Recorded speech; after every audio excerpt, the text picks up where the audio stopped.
probably take this off. Give me just a second. Welcome back to the 13th episode of Mess on Me. I took about a month break from making podcast episodes and I quit influencing. Yeah, I believe that there's a season for everything in life, and that season ultimately came to a close. It is no longer something that is at the top of my mind, and I realized that it had become more of a chore rather than something that I was actively pursuing. And it was giving me a lot of anxiety. The kind of parasocial dynamics that were being established within people who were watching my content and stuff. I was living with a literal disconnection, if that makes sense, from my everyday life because I just felt so monitored all the time. And obviously that's what I signed up for, but it was just not working well with me and my nervous system and the way that I was operating and everything. And just overall, I've expanded my avenues of making money. My whole goal entirely was just yap and, spread wisdom and help others and help people understand themselves. And that's something that I can do with the podcast without coming on and sharing intimate details of my life every day, posting TikToks and stuff like that and reels. So I took down all of my YouTube videos. I took down both my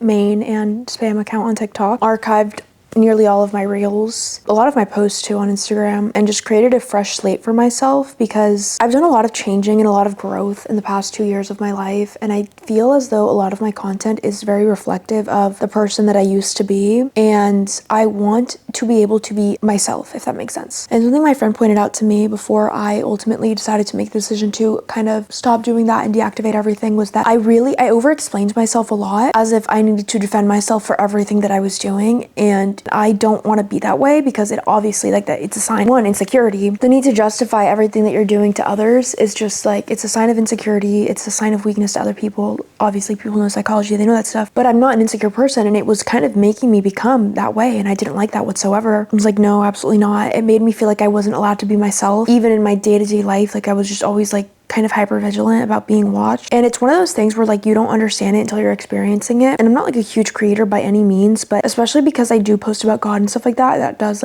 work people up a lot. I made the decision, and I obviously have sought God on this and stuff like that. I'm gonna come on here, I'm gonna speak my wisdom, speak my truth, just yap away my heart's desire, not really think too much into it and stuff like that, and work on the stuff that I'm working on the side. I started the nonprofit, the Neurodiverse Foundation, which I'm actually super proud of. And I have a lot of ideas coming forth in the future for that.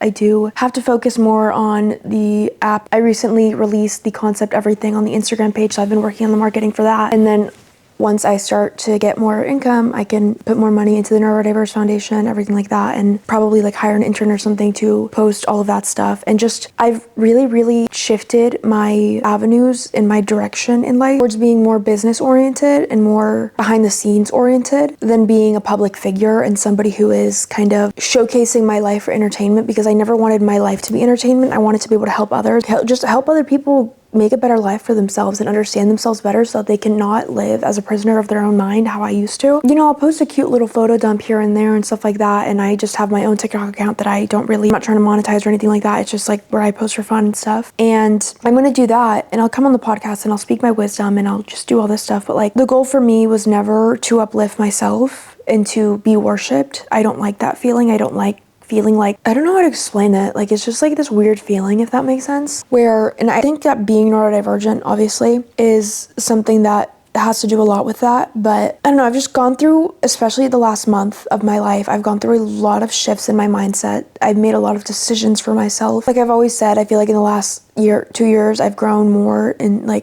so much, but I honestly think the last month has really just changed so much for me. It's changed my perspective on so many things, and I genuinely thought I was so happy before, but I'm at a point in my life now where guys I'm just so proud of myself. I'm so happy with the people that I'm surrounded by. I'm so happy with the direction my life is going. 2 months ago, I was sitting crying, feeling I felt purposeless, I was going nowhere in life, I didn't know what I was going to do. I didn't know if anything that I was working towards was actually going to, produce any fruit. I didn't know. I was scared, to say the least. I was, in that last rift, and the spiritual warfare was just at my neck for a little bit there. But now I kind of crossed over to the promised land, and I just feel so great.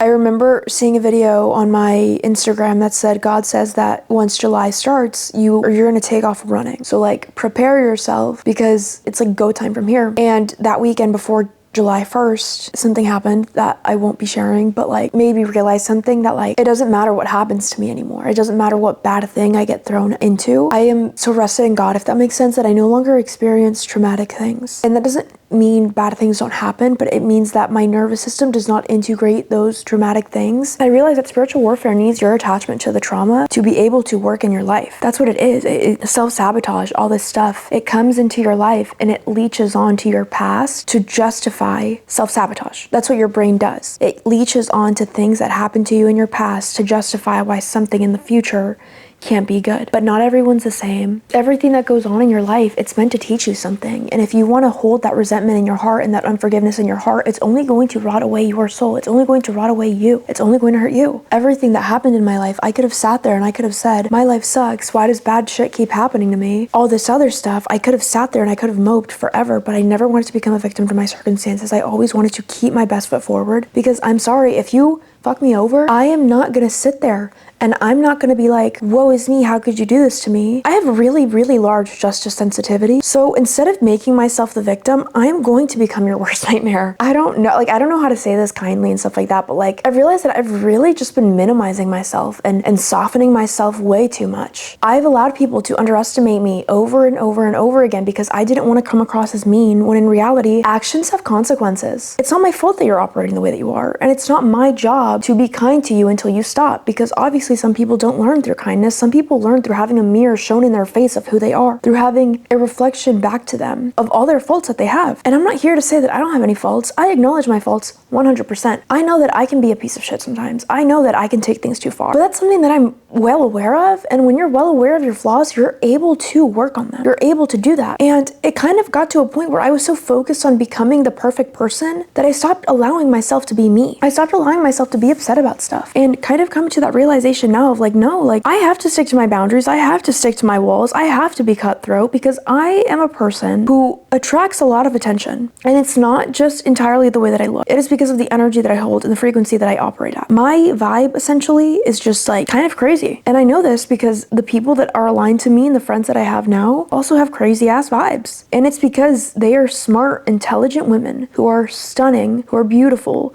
who know themselves, who are confident. And I'm so proud to be able to be surrounded with these types of women. Something that I learned also is that I would kind of minimize myself a lot whenever I was around people, because I didn't want people to think that I was stuck up. But honestly, like I kind of have to act stuck up sometimes. I have to act like the projection that they put on me to keep myself safe. Because whenever you fall out of line with the perception that someone has on you, sometimes they're going to subconsciously resent you for not doing that. Some people want to think that you're better than them.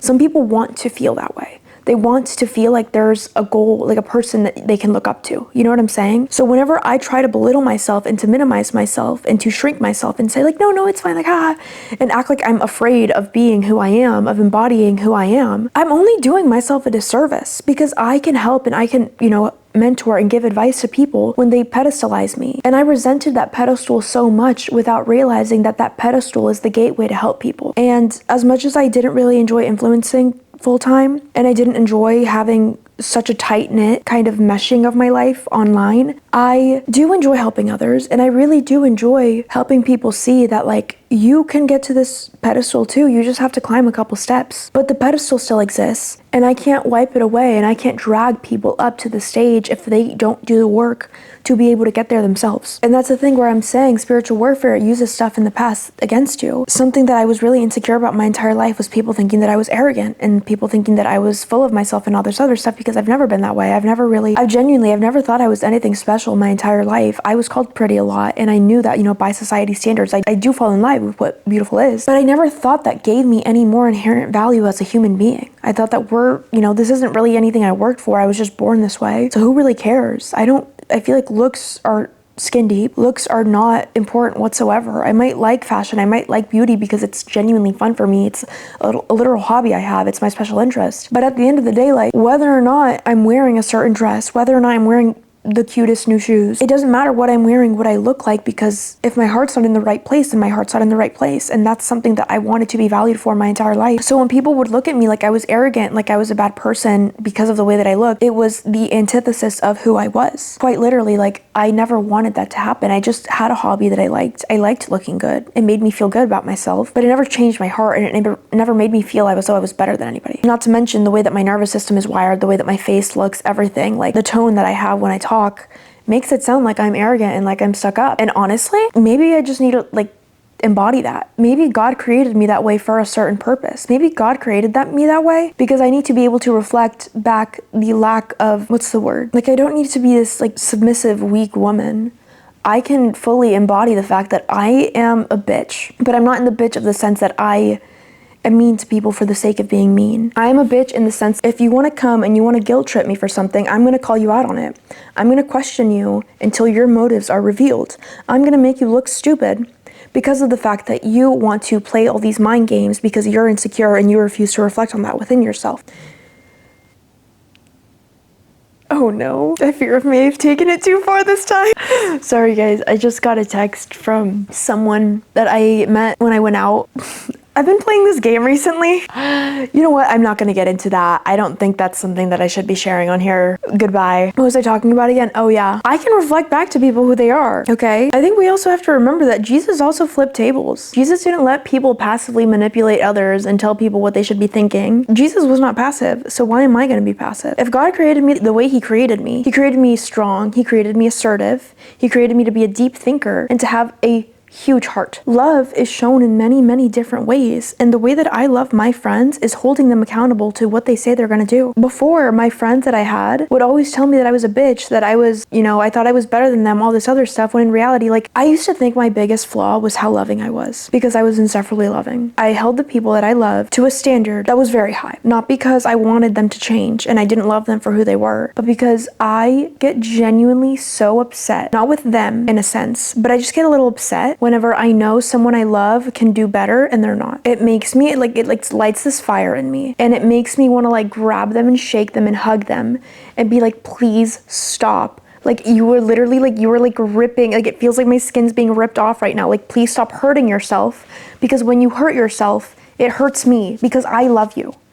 And I want the absolute best for you. I want you to shine. I want you to be the light that you are called to be, that I see within you. But I cannot be around you, and I cannot keep hurting myself trying to hold you to this expectation that you resent me for because you don't want to live up to it. And now that I'm surrounded by people who are the same exact way, who also see the best in people and want them to live up to that and call me out on my stuff, which is why I've grown so much, which is why I've really realized these things about myself, how much I was minimizing myself ever since I've been surrounded by these friends. Like I realized like I was never around. Oh no. I realized that I was never a bitch. I was never stuck up. I was never arrogant. I wanted the best for people, and I would call them out on their bullshit because of it. And now that I'm around the same type of people who call me out on my bullshit and who I can appreciate genuinely for doing that, because it's something that, as self-aware as I am, as much as I can recognize my patterns, there's always going to be things that slip through the cracks because I don't watch me and I don't listen to me. So if somebody around me is observing, hey, you're doing this thing, you're kind of making up these excuses for these things, I'm going to be like, oh shit, you're so right. I need to stop doing that. I need to stop minimizing myself. I need to stop trying to be something that I'm not, because what I am is powerful. I'm fucking powerful. I am. And I've spent so long in my life trying to minimize about myself because I was afraid of what people around me would think. But I would see people who were underestimating me, and I knew inside me, I felt this spark that was like, no, I'm meant for more. It sounds egocentric to somebody who doesn't understand, but if you get it, you get it. I'm meant for so much more. I have this fire in me that I was born with, genuinely. From a very young age, you can ask anybody. I have just been this way. I have been this like I would sit at adult tables, dinner tables, and I would ask questions and I was deemed disrespectful for it. When I wasn't disrespectful, I was just genuinely interested. And my dad told me, we had a conversation the other day, he was like, I knew you were very, very smart from a young age. And my dad told me my entire life, you're smart. You're smart. Stop doubting yourself. You're smart. And this is why he held me to these standards. And this is why he pushed me so hard in life, which I resented him for so long for. I remember when I was like 14, I was like, sometimes I feel like, because my dad's been pushing onto me since I was like 12 years old, finance books, philosophy books, emotional intelligence books, all this other stuff. He said, read, read, listen to the audiobooks if you can, write book reports on it, reflect on yourself, listen to all this stuff, and raised me to just have this mindset, never give up, never victimize yourself, and never fall for the illusions of other people. And there was a lot of times where I was really defiant, and it only led me into bad experiences. And I realized now that he was right the entire time. He really was. And now I've grown to a point in life where I sit and I help him. I speak life into him and I give him wisdom, which is so great to see now. I'm only 21 and I'm able to do that stuff. And I've been teaching him stuff about like other things that we've been able to help out my brother, everything like that. And like, whenever I was surrounded by the people I used to be surrounded with, I was arrogant. I was stuck up. Back to my main point, sorry. I was arrogant. I was stuck up because my dad implemented all these books and all these mindsets into me. But I was surrounded by people who had limiting beliefs, who were fed this cookie cutter idea of, no, you have to go to school, you have to get a degree, you have to pick a career. But my dad didn't care that I was barely passing in high school because he knew, you're smart as fuck. You're so smart. And he saw that from a very young age in me because I was talking in full sentences by the time I was 2, yapping my heart's desire away. I've always just been such a deep thinker, and I've always questioned authority, not because of a defiance thing or a lack of respect for authority. I had huge problems with authority. I was a goody two-shoes my entire life. I would coast by so I didn't get called out for shit, but like I was not one to stand up for myself, except for my senior year when I was truant. My school counselor was like, what happened to you? Like, you've never been in the office before, now you're here like every day. Yeah, that was delinquent. Yay. Like, I need to just stop minimizing myself, if that makes sense. And now that I'm surrounded by people who are the same way as me, who've had that same education, who have those same mindsets, because whether it be their parents were really successful and they raised them that way, or they went to schools that were, business-based curriculum, understanding now that like I was surrounded by the wrong people. I was surrounded by people who didn't have the same purpose as me in life. And it's not from this perspective of I think I'm so much better than you. No, I genuinely think like each soul has a path that they're supposed to walk down. And obviously when I'm surrounded by people who don't strive for much, I'm gonna look arrogant. I'm gonna look like I think I'm better than you, not because I think I'm better than you, but because you think I'm better than you. Like, I'm so sorry that you genuinely have such a lack of hope for yourself and a lack of vision for yourself that you impose your limiting beliefs onto me, but I genuinely believe that I could fly. There is nothing on this planet that I cannot accomplish whenever I set my mind to it. Obviously, people looking at me being like, back then, whenever I didn't understand myself, I didn't understand the way my brain worked, being twice exceptional, like, oh, you spend all your day in bed, you barely pass grades in school, like, what do you mean, how are you gonna be successful and all this stuff? Look at me now. I never gave up. And I haven't even, garden has been planted, the fruits are starting to sprout, they're not even fully grown yet, we haven't reached harvest season, and still, look how much I've changed. Look at me now. Look at the success I've been able to attract into my life, the success that has been gifted to me by God because of the work that I've put in, because of the fact that I said fuck everyone, genuinely. I'm looking to God, and I don't care what anyone says. I don't care how awful of a person you think I am.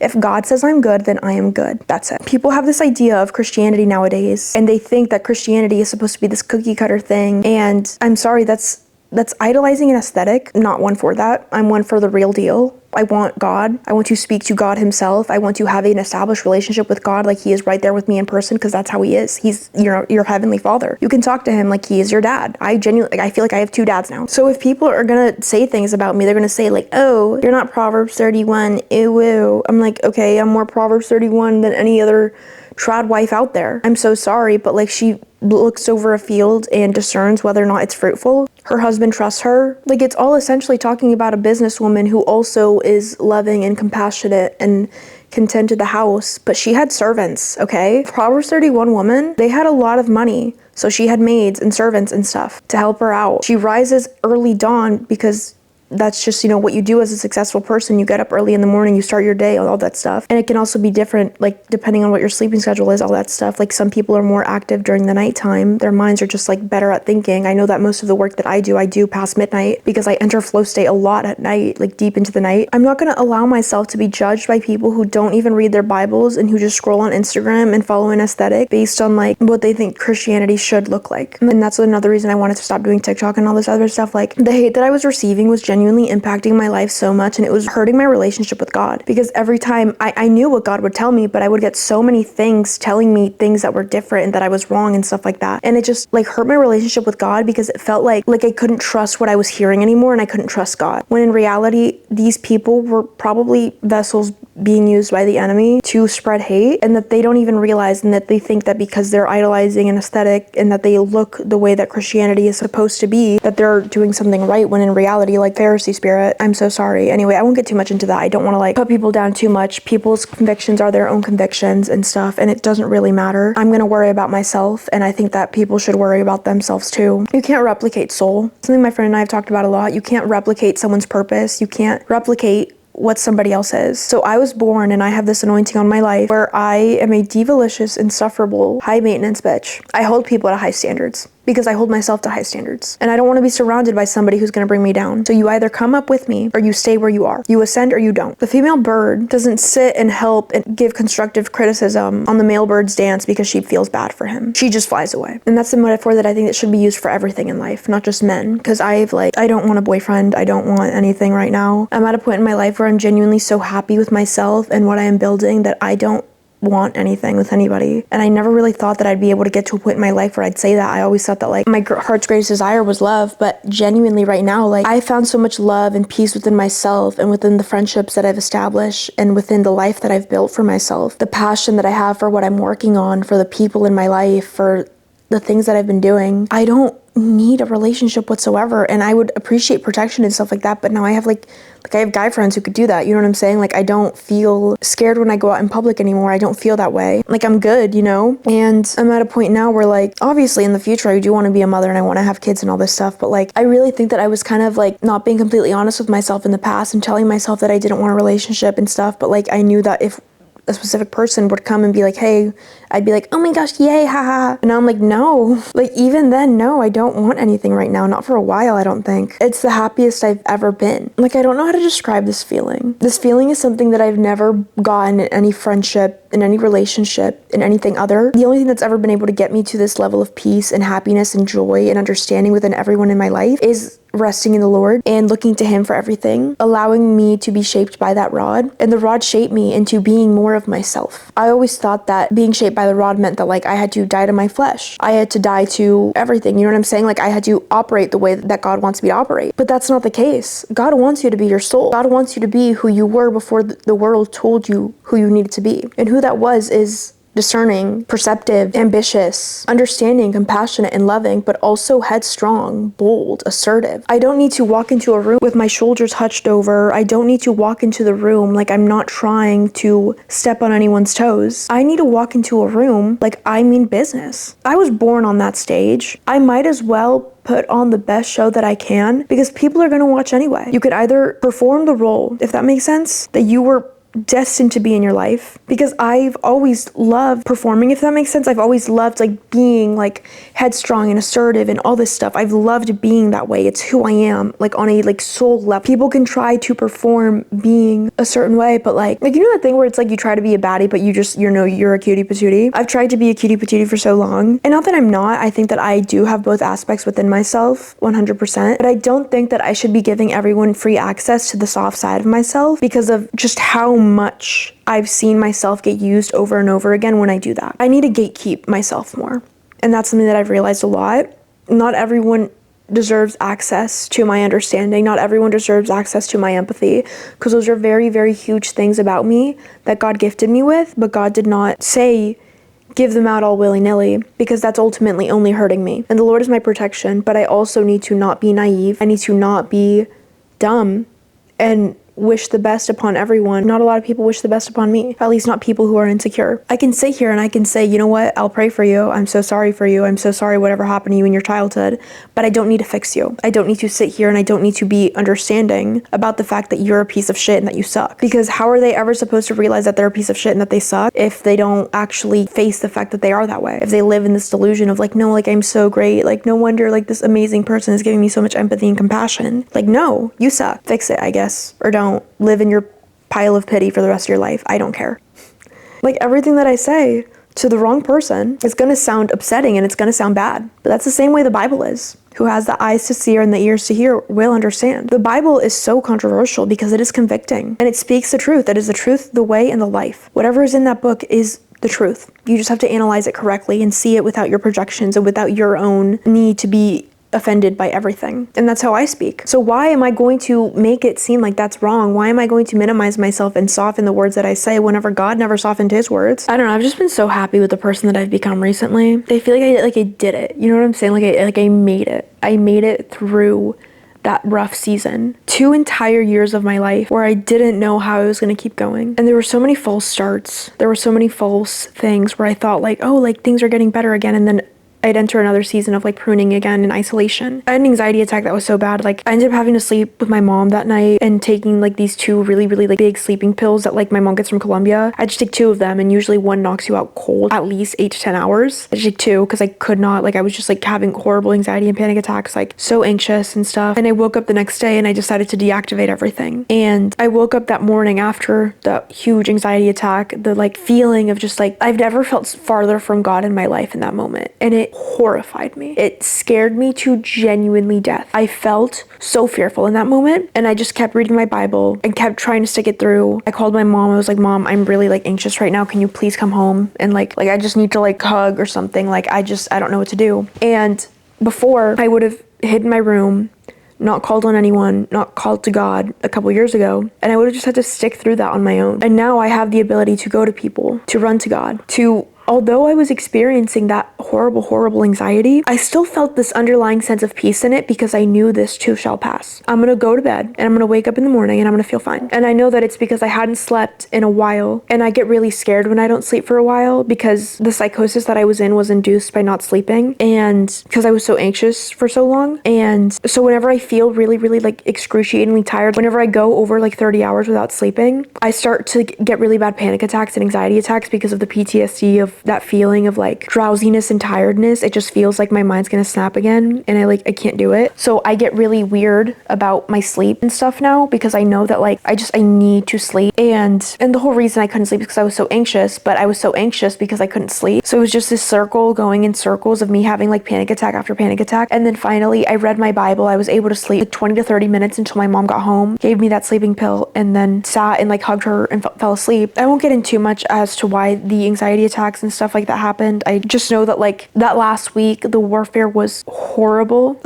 And I deactivated everything. I hadn't even posted at all much the week prior anyway, and I realized like this isn't for me. God's calling me away from this now, and this chapter is over. I did influencing for 2 years, and it established my confidence so much. I used to not speak in groups. I used to be so shy. I used to be so different, and like I couldn't even raise my hand in lectures. I couldn't talk in group settings with people from, SMU at the time that I was going to school with. I couldn't be myself. I was so kind of insecure underlyingly. And it's because of, that relationship that I was in for a while really minimized my confidence. When I was around 18, I was a super confident person. I was more myself then than I was at 20. And looking back now, I am the person that I was when I entered that relationship, even stronger, even more assertive, even more headstrong, even more dramatic, even more devilicious. And I spent so long believing that that version of myself was wrong, that who I was just fundamentally flawed, that I should not operate that way, that if I was operating that way, that wasn't who a good person should be. Proverbs 21:2, all your ways might be right in your own eyes, but it is the Lord who weighs the heart. Just seeing all these realizations, having all these people speak this life into me, being able to see myself the way that God sees me, I realize now that like I might not be what people deem a Christian woman to be, but God created me perfectly, and I need to love myself for who I am, and I need to be myself. I need to stop minimizing myself. And I've said that 1,000 times, and I'm so sorry, but like I don't know who needs to hear this. I hope that I can reach other women out there who feel this way, who feel kind of ostracized by the Christian community because of the fact that they're not, they don't idolize a husband. A lot of women, they're just idolizing husbands, and I don't do that. I don't idolize a husband. I want a husband because it's what God willed for my life, and I want whatever God wants for me. So in due time, I trust that God will be able to have that because he's put that desire on my heart, and he's taken away recently, so who knows. But having that understanding now, like I hope to reach women out there who believe that and everything. And also something I do want to touch on, I recently made a decision that I'm not going to be telling people in my day-to-day life that I have autism anymore. I'll say like I'm just neurodivergent and stuff, but something my friend pointed out to me is that people will call me smart because I'll talk about the app, everything. They'll be like, wow, you're insanely smart. And I'll quickly jump in and be like, yeah, I have level 1 autism and ADHD, like, haha, blah, blah, blah, and this other stuff. And my friend is very perceptive and she reads people very well like I do. And she tells me like, what you display within autism is very different than what people are used to seeing. Obviously, autism is a spectrum. I fall on that spectrum where I have high intellectual processing speed. I have high pattern recognition. I don't struggle as much socially. I'm able to pick up more on social cues and kind of perform them. But, you know, I'm just more high masking. And with that, and it's kind of the subconscious thing where people will like put me on such a highest pedestal and then I'll say that and it'll kind of put me down a few notches. When in reality, like I should just say like, thank you. That's it. Something that reflected back to me this is a situation that happened where somebody used the fact that I had autism to manipulate me into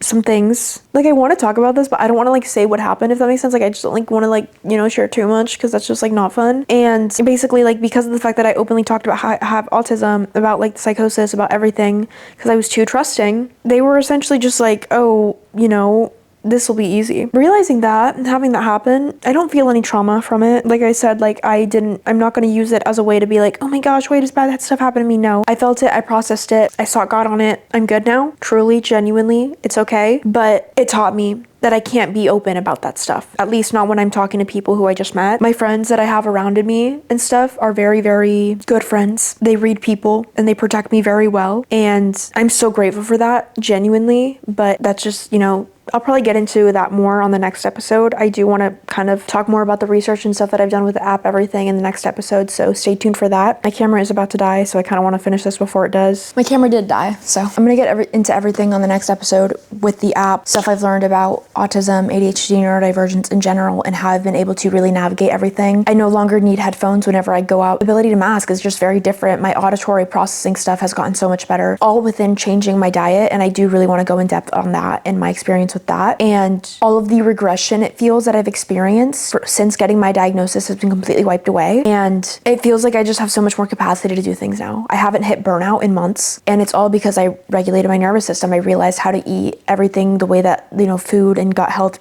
directly affects your neurotransmitters and just the whole way that the whole body is a process on its own. So I'm going to get into that on the next episode. Please stay tuned, and I do think that you guys will like it a lot, but I do want it to be more well researched and stuff like that. This is just kind of something that I wanted to, you know, sit down, yap, and get my words out in, you know, reflective pieces and everything. And thank you guys so much for watching. Illy girls and guys, peace out. All the podcast socials are at Miss On Me Podcast, and all of my socials are Valentina, or just my Instagram is Valentina Giova now. My TikTok is Candle Kisser if you guys do want to follow it, but it's just like I don't really post any informative stuff on there. It's just me being me looking great if I do say so myself. Yeah. Anyway, bye guys. Peace out.